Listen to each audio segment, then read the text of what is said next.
rin kayo sa Basta Enerhiya. Sagot kita! Mula sa mga concerns ng ating mga ka-energy, oras na para bigyang linaw yan. Kaya nga, Jasmine at mga ka-energy, ready na tayong isa-isahin ang mga energy labels at kung paano ito babasahin. Naku, tamang-tama yan talaga, Director. Kasi alam mo naman sa mga panahon ngayon, napakahirap talaga ng magtipid at ang pera mo tapupunta rin madalas sa, sa pagbabayad ng energy. Alam niyo mga ka-energy, napakahalaga ng pagbili pa lang, efficient na ang iyong produktong binibili. Kaya nga, isa-isahin na natin ang mga energy labels na available dito sa merkado. Okay. Simulan natin sa ating refrigerator. Mahalaga na ito'y gamitin ng 24/7. Hindi naman natin pinapatay ito, Jasmine at mga ka-energy. Kaya kung titignan po natin, piliin natin yung may madaming stars. Ang ating pong energy label, meron po siyang 5 star. Pag mas madami pong star, mas matipid po ito. Bukod dito, laman ng ating energy label kung kailan ito ginawa, sinong nag-manufacture, at meron pang karagdagang impormasyon na halimbawa kung tayo environmentalist, yung ating global warming potential o yung hindi maakapekto sa ating environment kung pipiliin natin ito.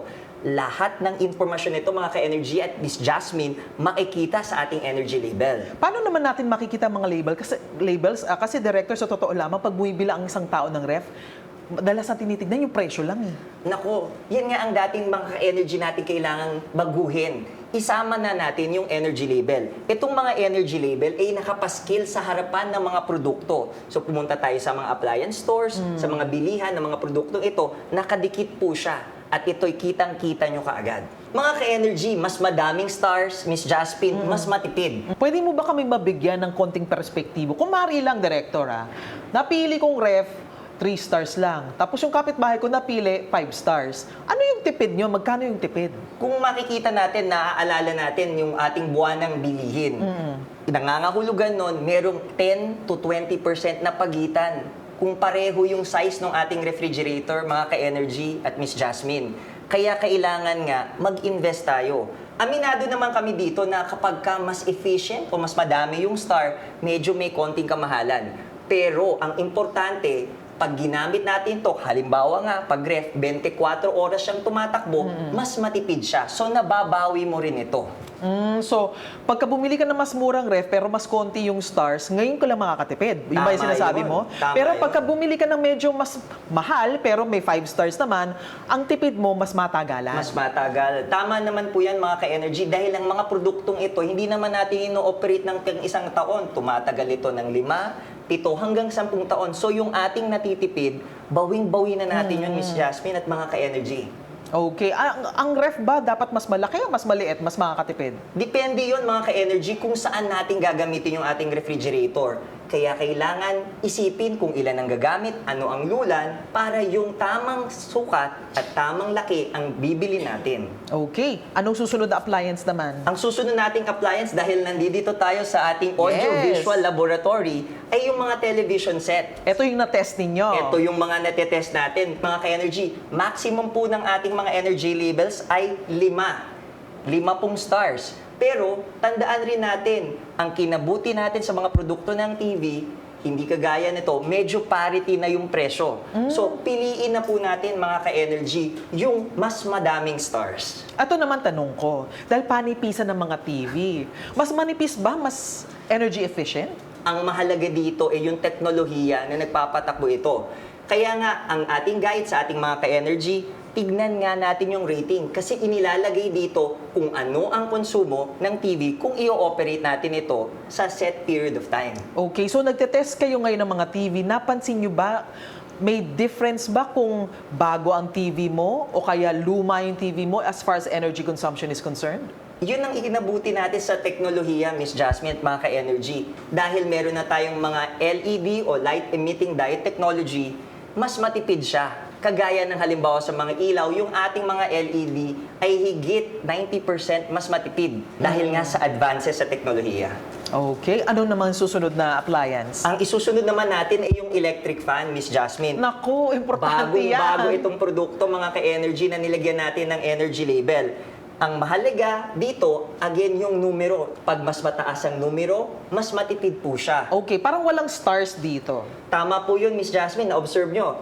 Dahil itong produktong po ito ay wala tayong siniset pang minimum energy performance. Ang layon po ng ating label is sabihin lang sa ating mga ka-energy kung ano ang nakukonsumo ng ating electric fan. Hindi kagaya nung may mga stars na may built-in na siyang function na kung ano yung pinaka-minimum. Ibig sabihin, kapag ka-inefficient na siya, mga ka-energy, hindi na siya pinapayagang ibenta sa merkado. Okay, so pagdating sa marka, ano yung high marks? Ano yung, kumbaga, ano yung pasado? Ano yung bagsak? Dito sa ating mga produkto, basta may label, lusot siya, pasado na siya. Okay. Dahil may mga produkto, kapag wala ng label, hindi na natin pinapayagang ibenta dito sa merkado. Ibig sabihin nito, hindi na siya nami-meet ng mga requirements nito sa ating bansa. Pero hindi ko pangungunahan ng ating mga ka-energy, meron pa tayong mga specific tips kung paano nila makatipid kung gagamitin ang bawat produkto. Pinag-uusapan natin ngayon.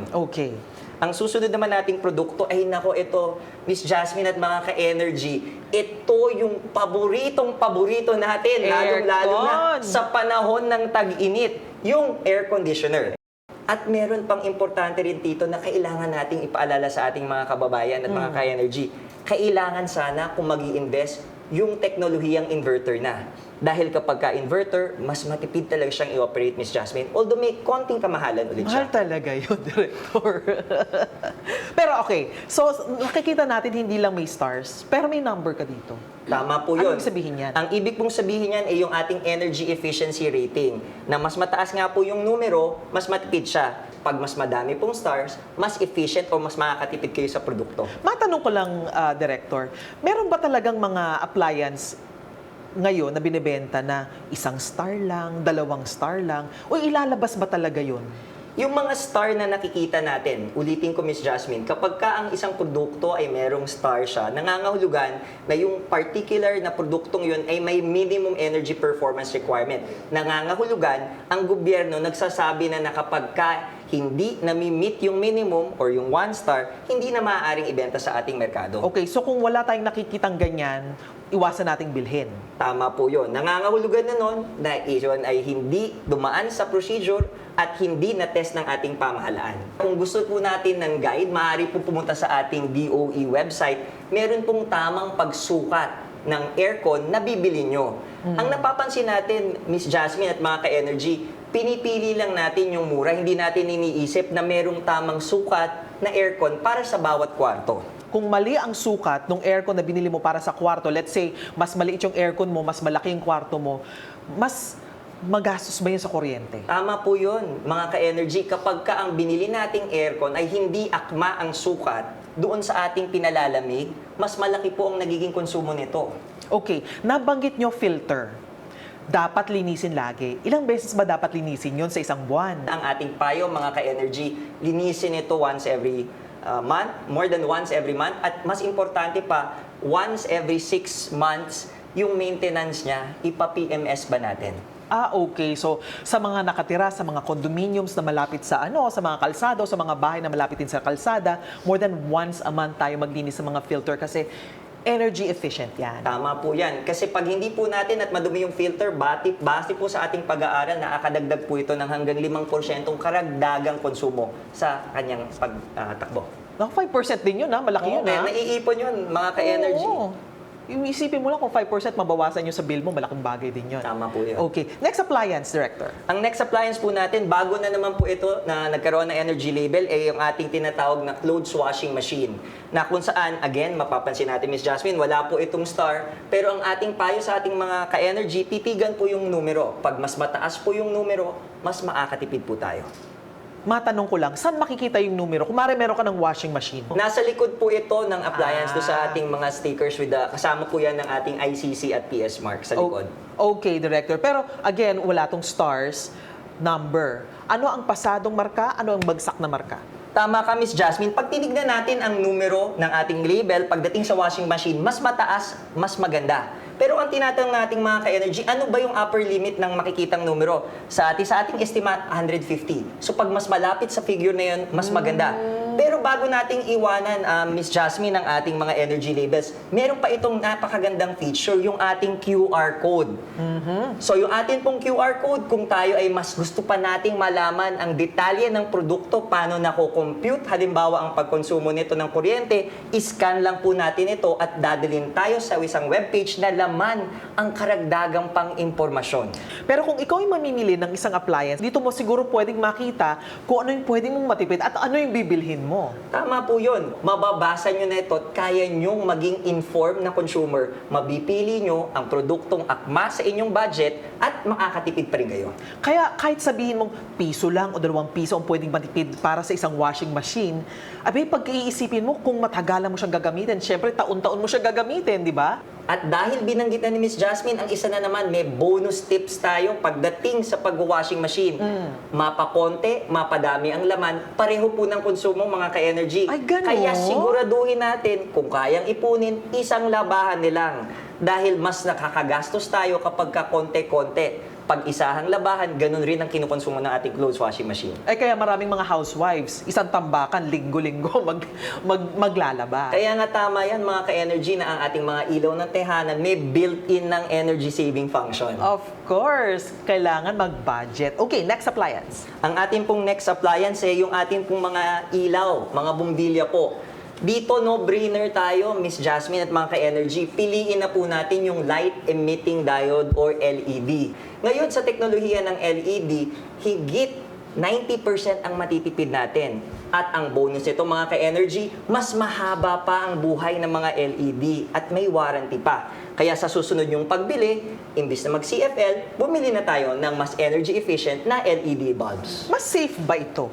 Bukod sa mas nakakatipid. Tama yon, Miss Jasmine at mga ka-energy, na lahat ng ating mga energy products na merong label ay nagko-comply rin sa mga safety requirements ng ating Bureau of Philippine Standards ng Department of Trade and Industry. Alam niyo mga ka-energy, kung pwede lang nating hiramin ang title ni Mr. Gary Valenciano, kung pwedeng ipahiram ang title na Mr. Pure Energy kay Director Patrick, nako, ginawa ko na po. Super helpful ang kanyang mga ibinigay na mga tips sa paggamit ng iba't ibang appliance sa bahay. Magbabalik pa ang Basta Enerhiya. Sagot kita!